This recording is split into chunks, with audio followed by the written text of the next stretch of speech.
nahimong dako kayong pista ang pagpanamkon ni Santa Ana sa iyang anak nga babay nga ginganlag Maria. Murabag dako jud kaayo nga pista nga gihimo ni natong pista iglilihi.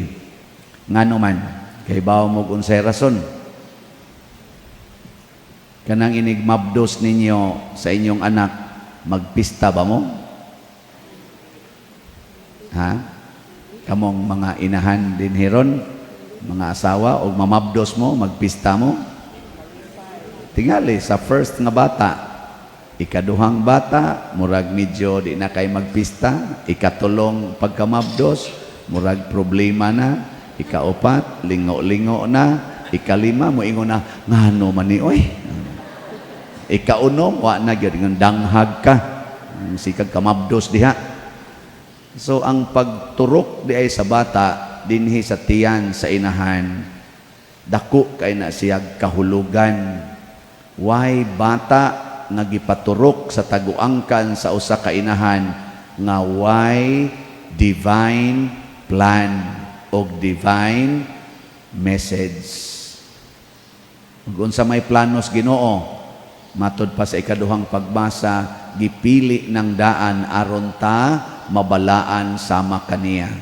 Unsa may message nga ang Ginoo nagpakatao. Kada gid na kamabdos sa babay, ang pulong sa Ginoo naghimong tao. Kay ang pulong sa Ginoo sa sinugdan paghimo niya ni Adan ug ni Eva, pulong ra gyud to. Let us create man in our image and likeness. So kanang maong pulong nga nakapahimo ni Adan og ni Eva nga nahimong tao, matuma na inig kamabdos sa usa ka inahan. Lingi ay mong tupad. Ing na gusto pa kang mamabdos. Ngi ko no, ing na. Ngano mamong mga ubanog buhok naglingo-lingo mamoy, hindi naman. Oy, inom dumi si Isabel. Nagisgutan din ni si Isabel. Isabel ba? Tiguang na kayo, pero namabdos. Si Sarah, anak ni asawang Abraham, 90 ang edad, namabdos pa. Kay way matud pa diri sa atong ebanghelyo, kay way imposible sa gahom sa Dios.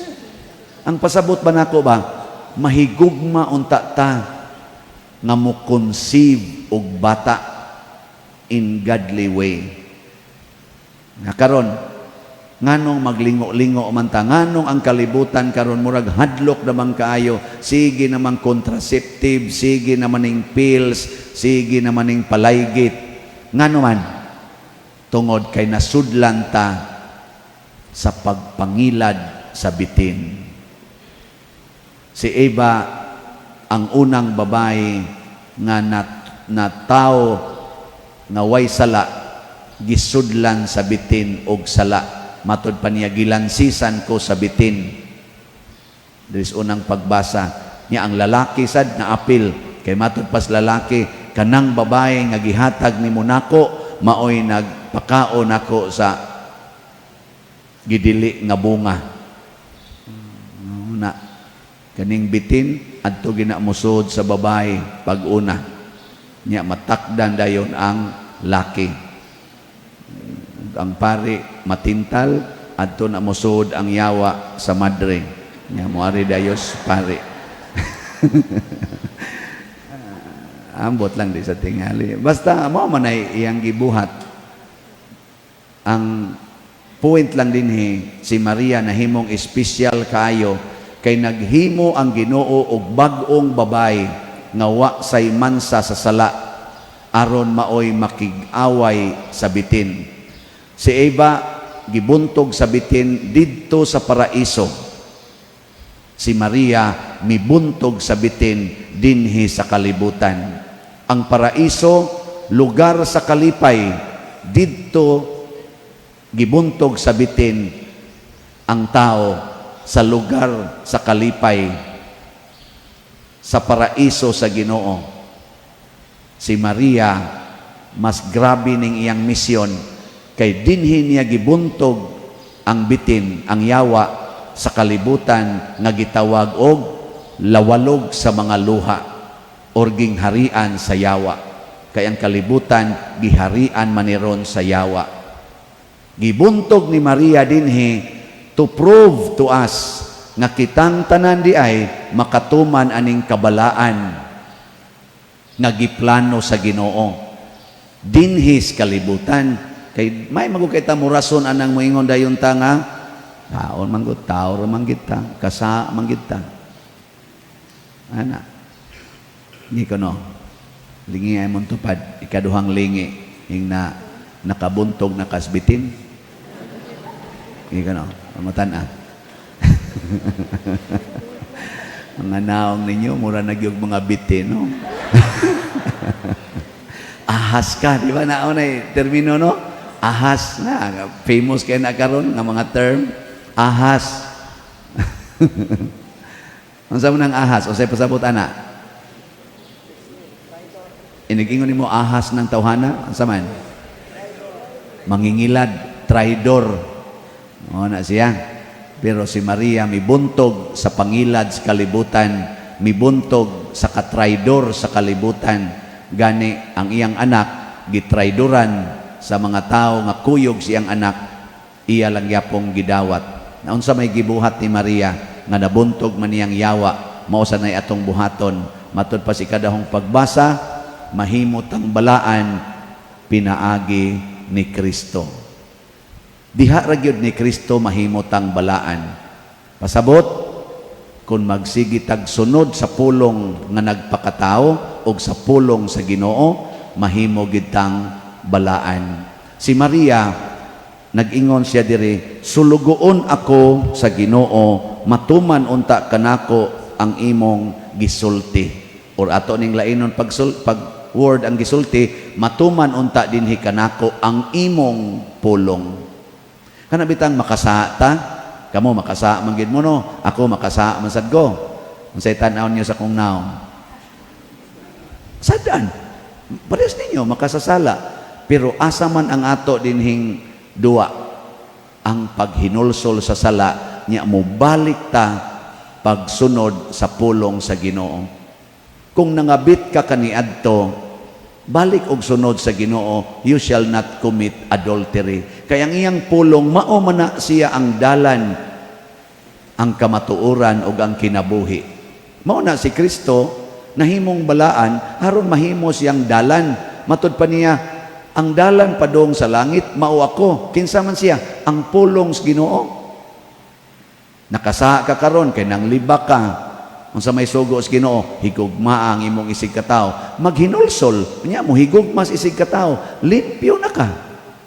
Nakasa ka kay nangurakot ka, niingon ang Ginoo bulahan kamong mga kabos, amuhunong na ka ng korupsyon, kanang pagpangawarta, unya musugod na ka paghigugma sa kinabuhi nga kabos. Nagkinihaay mos imong igsuon didto sa korte tungod lang anang kabilin nga yuta. Sige, moingon dayon nga og dunay mo ilog, mao ni pulong sa Ginoo, og dunay mo ilog sa imong kabtangan, ayaw na kinig bawia. No ana, sundo na nimo. Nabitay ning share nako, ingon siya, pader na adyo ko'y suod kaysa akong kinabuhi nga sukad pabigagmay pamipertigyong suura. Nya nangalampos nami inana, nakapanghuam ko niya 100,000 man tingal ito. Nya kay wa man gisa kabayad kay nadamagan man siya daghan kaayong mga dimalas kinabuhi. Wan agyog kuno siya tinggi. Wa na siya tinggi. Nya sige siyang ampo, nya nakakita sa kuno siya sa akong humili sa kaning YouTube, sa Facebook. Sige siya paminaw kana jud kuno paghigugmas kaaway.